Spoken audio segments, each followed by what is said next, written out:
안녕하세요. 변리사 자연과학개론 생물의 지름길 조효진입니다. 자, 이번 시간은 우리 수업 소개 시간인데요.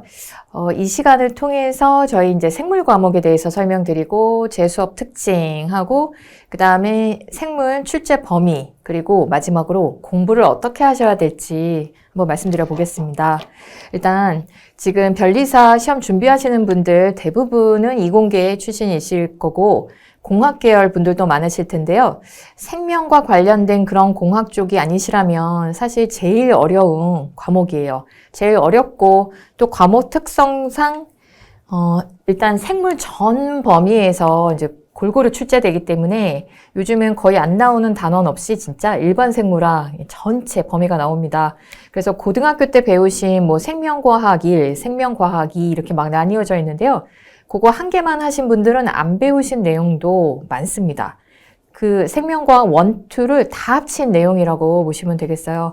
거기에서 고등학교 수준도 아니고 일반 생물학 수준의 그런 문제들도 나오기 때문에 일단 암기할 양 많고 암기해야 하고 그 다음에 양 자체가 원래 많고 그 다음에 이해를 요하는 그런 또 심화 수준의 고등학교 때 아예 뭐 배운 적도 없는 그런 내용들이 막 나오기 때문에 사실 이 과학 과목 중에 적성이 안 맞으시는 분들은 정말로 어려울 수 있는 양까지 많아가지고 그나마 계산하는 다른 과학 과목들은 양이라도 적잖아요. 네, 양까지 많아갖고 제일 어려운 과목이라고 보시면 되겠는데 하지만 공부한 만큼 그래도 다른 과학 과목에 비해서 공부한 만큼 좀 결과가 나오는 편에 속하는 그런 과목이에요. 그래서 시간 투자를 좀 많이 해 주십사 미리 좀 부탁을 드리고요. 분량 자체도 저희 강의 분량 자체도 아마 과학 과목 중에 제일 많은 것으로 알고 있습니다. 그래서 시간 투자 좀 많이 하실 생각을 하셔야 하고요. 그 다음에 모든 시험을 잘 보려면 항상 이론 정립이 잘 되어 있어야 해요. 그래서 무조건 처음부터 막 기출문제부터 막 이렇게 풀어보시는 분들이 있는데, 예, 그렇게 성급하게 하시면 안 되고, 기초부터 탄탄히, 개념부터 잘 쌓으실 생각을 하셔야 하고요. 그리고 이해를 요하는 부분은 제가 최대한 수업 시간에 쉽게 설명을 드리려고 항상 노력을 합니다. 연구를 합니다. 그러니까 이제 그런 부분은 제가 최대한 노력을 하겠고요. 그리고 출제 범위를 한번 그러면 정리를 한번 해볼게요. 우리 생물학에서 어떤 분야에서 몇 문제들이 출제되고 있는지. 저희 배우는 이제 내용 중에 생화학 파트가 있습니다. 그래서 뭐 유기분자, 물 같은 생화학, 예. 물의 특성이라든가 화학결합 뭐 관련된 내용들 여기에서 보통 0문제에서 1문제 정도 출제가 되고요. 그 다음에 세포 파트에서 세포의 구조, 그 다음에 세포 분열 뭐 이런 거 다 합쳐서 세포 파트가 2문제는 반드시 나와요. 그래서 2~3문제, 세포 신호 전달까지 포함해서 2~3문제 정도가 나오고 그 다음에 물질 대사 이거는 화학 반응 관련인데요. 세포 호흡과 광합성에서 보통 2문제, 1문제에서 2문제 정도는 꼭 나옵니다. 그리고 유전 파트도 0문제에서 1문제 정도 나오는데 여기는 이제 꼭 나와요. 물질 여기 0이라고 쓴 건 안 나오는 해도 좀 있다라는 뜻입니다. 지금 제가 이 출제 범위 말씀드린 거 나중에 시험 보기 전에도 아니면 기출문제 풀이 전에도 한 번이고 다시 보시면 좋을 것 같아요. 그리고 분자생물학 단원이 있는데요. 이 분자생물학 단원은 지금 배우시기 전이어서 이런 게 귀에 안 들어오실 수가 있는데 나중에 이론 정리 다 하시고 이 부분을 다시 들으시면 아 이런 내용이 있었지 하고 알아들으실 수 있을 거예요. 분자생물학은 DNA 구조, DNA 복제, 그 다음에 DNA로부터 단백질 만드는 과정, 유전자 발현 과정이라고 하는데요. 그런 유전자 발현 전사, 번역, DNA 복제 이런 거 관련된 그 다음에 유전자 발현 조절 포함하는 분야이고 여기가 2문제 정도는 반드시 나옵니다. 1문제에서 2문제 유전자 발현 조절까지 포함하면 거의 2문제는 꼭 나오는 것 같아요. 그 다음에 미생물학 바이러스, 뭐 세균, 그 다음에 원시세균, 뭐 이런 거 관련된 내용 한 문제 정도씩 나올 수 있고, 그 다음에 인체 생리학.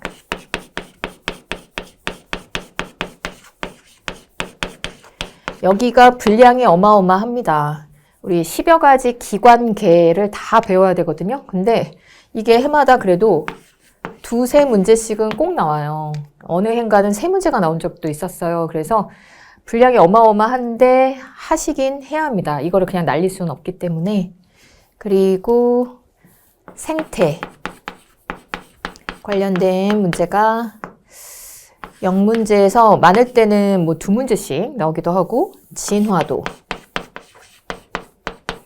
0에서 2문제씩, 뭐 이렇게 1문제씩 나오는 경우도 있고, 꼭 나와요.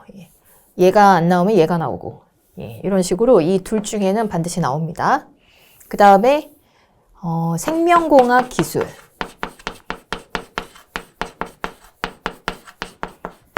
응용기술, 최신기술 관련된 문제가 한두 문제씩 나오고, 그 다음에 이건 최근에 추가가 됐습니다. 10년 넘게 출제되지 않았던, 그래서 예전엔 식물학 파트를 그냥 다 뺐었거든요. 예전에는 넣지 않았었는데 최근에 이걸 추가했습니다. 식물에서 가끔 한 문제씩 이제 나오기 시작했어요. 그래서 좀 알고 계셔야 합니다. 그래서 단원별 문제 이제 문항수를 말씀드렸는데요. 제 교재는 이렇게 뭐 11가지 정도로 분류된 게 아니고 좀 세부 챕터로 좀 더 분리가 되어 있어요. 제 교재 자체는. 그래서 제 교재에 담긴 내용은 완전 일반 생물학 수준은 아니에요. 그건 이제 심화 수준에 해당이 되는데 그 정도는 아니고 저희 한 15년 정도의 이제 기출 문제, 그 다음에 그 관련 내용, 거기다가 플러스 알파 해서 저희 과정이 일반 과정, 기본 과정으로 되어 있죠. 기본 과정인데 실제로는 이거 한 권으로 끝내는 게 목적이기 때문에 심화 내용을 포함하고 있습니다. 심화 내용 포함하는데 시험에 나올 것 같은 이제 중요한 내용은 심화 수준까지, 일반 생물학 수준까지 넣어서 이제 교재를 구성을 했고 수업도 그렇고요. 기본 과정만 해서는 5개도 못 맞추시는 시험이거든요. 그래서 심화는 반드시 들어가야 하는데 뭐 이제 일반 과정, 기본 과정 뭐 하고 심화 과정을 추가하면 분량이 엄청나게 이제 많아지게 되거든요. 일반 과정에 했던 내용들을 또 반복되는 시간도 반복하는 시간도 있고 그래서 시간이 많이 소모되는데 저희 과정은 그냥 한 번에 끝내는 거기 때문에 들으실 때는 조금 힘드실 수 있어요. 근데 뭐 한 번에 이해 안 되시고 좀 어려운 내용도 우리 지금 변리사 준비하시는 분들은 충분히 이제 그 정도 능력이 되시는 분들이시기 때문에 반복해서 여러 번 보시면 나중엔 그냥 그런가 보다 하고 이해가 저절로 되는 그런 측면이 있거든요. 우리 다른 학문도 아마 그렇겠지만 특히 생물 그렇습니다.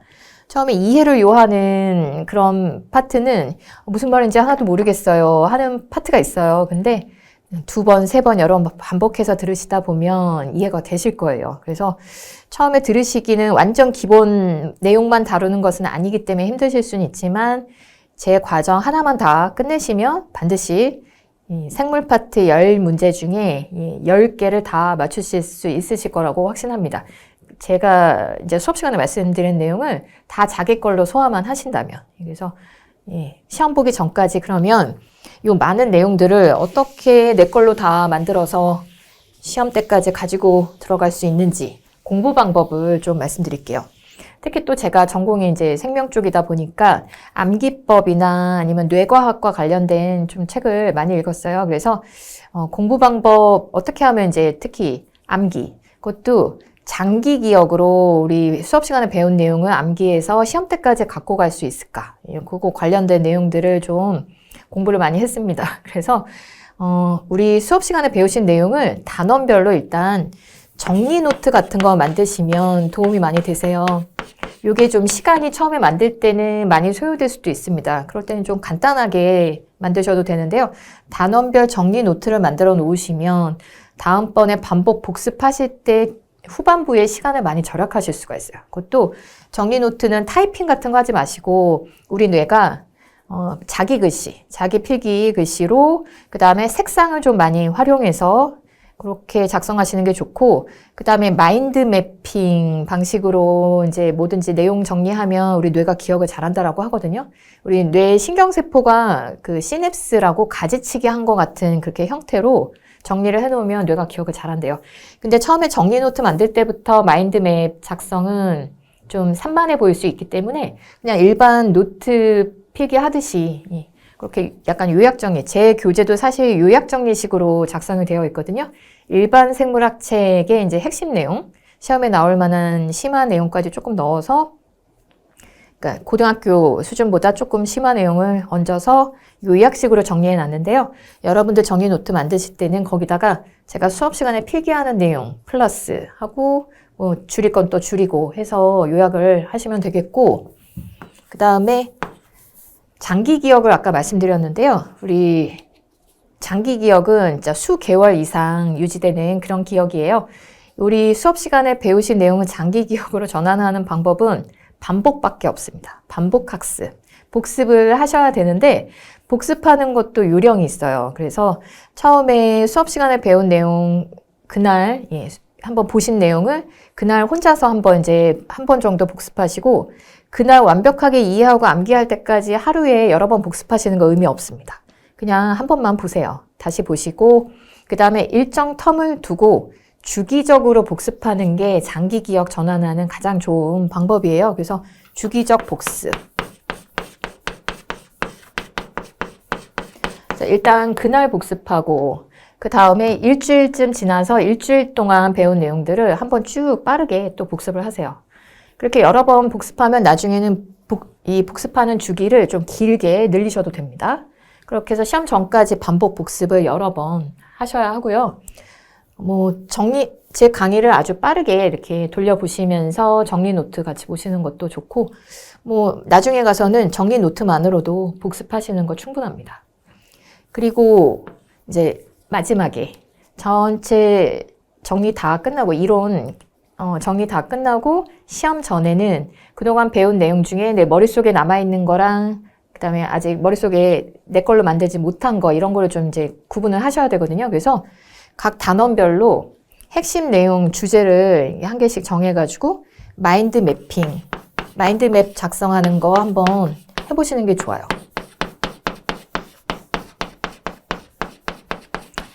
그러니까 어떤 주제가 있으면 예를 들어서 효소에 대해서 정리한다. 그러면 이제 효소 제목 쓰시고 이거에 대해서 수업 시간에 배웠던 내용들을 이제 순서대로 떠올리시면서 효소의 일단 정의는 무엇이고 얘는 어떤 애들이고 그래서 이렇게 쓰시고 그 다음에 성분은 무엇이고 그렇게 해서 또 이렇게 가지치고 그 다음에 효소의 특성 이거를 제외한 나머지 특성 같은 거 또 가지치고 거기서 또 가지치고 해서 이렇게 정리하시고 효소 활성 조절 이런 식으로 원래 마인드 맵은 중간에 이렇게 주제를 놓고 이렇게 방사형으로 보통 마인드 맵 많이 작성하는데요. 이런 정도 하셔도 충분합니다. 이런 마인드 매핑 하셔도 이렇게 하면서 가지치면서 하나씩 넣어보세요. 그러다가 기억이 안 나는 부분 이런 거는 이제 체크를 해놓으시고 마인드 맵을 다 그리고 나신 다음에 비어있는 부분을 쫓아가 갖고 복습해서 제대로 메워놓으시고 그 부분 집중적으로 암기 같은 거 하시면서 그래야지 모든 내용을 배운 내용들을 확실하게 내 것으로 만드실 수가 있습니다. 이 마인드 맵은 내가 모르는 기억을 못하고 있는 부분이 무엇인가 이렇게 확실하게 알려주기도 하고 이거 그리는 것 자체가 암기를 잘하게 만들어주기 때문에 적극 활용하셨으면 좋겠어요. 저도 이제 대학원 다닐 때부터 논문 발표 같은 거 할 때 그 준비하는 것부터 해서 마인드 매핑 많이 사용했는데 확실하게 머릿속에 잘 남습니다. 그래서 이게 또 우리 뇌가 이런 마인드 맵을 잘 기억한다고 하니까 잘 활용해 주시고 그 다음에 기출문제를 실전처럼 한 번씩 전체적으로 풀어보시고 그리고 수업 시간에 이해 안 되신 내용, 나중에 복습하면서 아무리 봐도 모르겠다 하시는 내용들은 언제든 연락 주세요. 연락 주시고 질문 올려주시면 성실히 답변을 드리도록 하겠습니다. 공부 방법과 관련된 질문도 상관없습니다. 그래서 여러분들이 합격하시는데 이 생물 점수를 높이는데 필요한 모든 도움 제가 최대한 드릴 테니까 수업 잘 활용해 주시고요. 반드시 이 영상 보시고 계시는 분들이 꼭 한 번에 좋은 결과 얻으시길 기원하겠습니다. 감사합니다.